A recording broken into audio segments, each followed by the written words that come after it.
Яңа татар мәдәнияте, минемчә, мин театр турында гына әйтәм, чөнки мин шул театрга инде бәйле. Ул рух юнәлешендә барга тиеш, җан юнәлешендә барга тиеш түгел.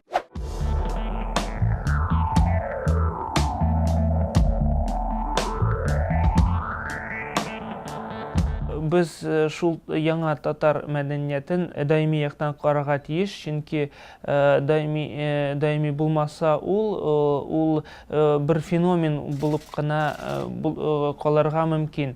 Әмма кеше үзен физик яктан әйбәт хис итәр өчен ул гел барырга тиеш, гел үз көчен сарыф итәргә тиеш шул фитнес залда, регуляр ягын да карарга тиеш татарның яңа мәдәният юнәлешләрен. Театр юнәлеше алга китәр өчен шундый бәйсез театрлар булырга тиеш, бәйсез пространстволар, площадкалар. Дәүләт театрлары, алар все-таки в определенных рамках существуют, а бәйсез театрлар, аларның рамка кысалары юк. Алар яңа әйберләр эшли алалар, яңача фикерли алалар. Мин Йолдыз Миннуллина белән сөйләшкәндә, ул миңа әйткән иде, татар әдәбияты аның ике юлы бар иде.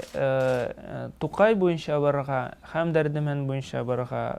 Бөтенесе дә Тукай юлын сайлап алдылар. Минемчә, менә шул Дәрдемәнд татар юнәлешен ачырга мөмкин иде бу кеше. Чөнки Тукай инде Пушкинга, Лермонтовга таянып язган инде. Шул ук законнар буенча инде. Менә Дәрдемәнд ул икенче, ул 21-нче гасыр шагыйре. Ул алга караган, минемчә.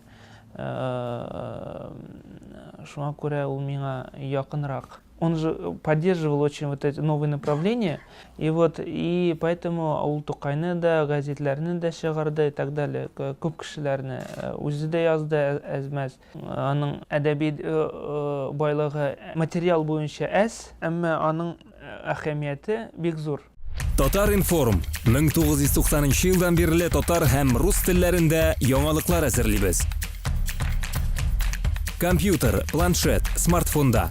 Яңалыклар, фикер, күзәтү.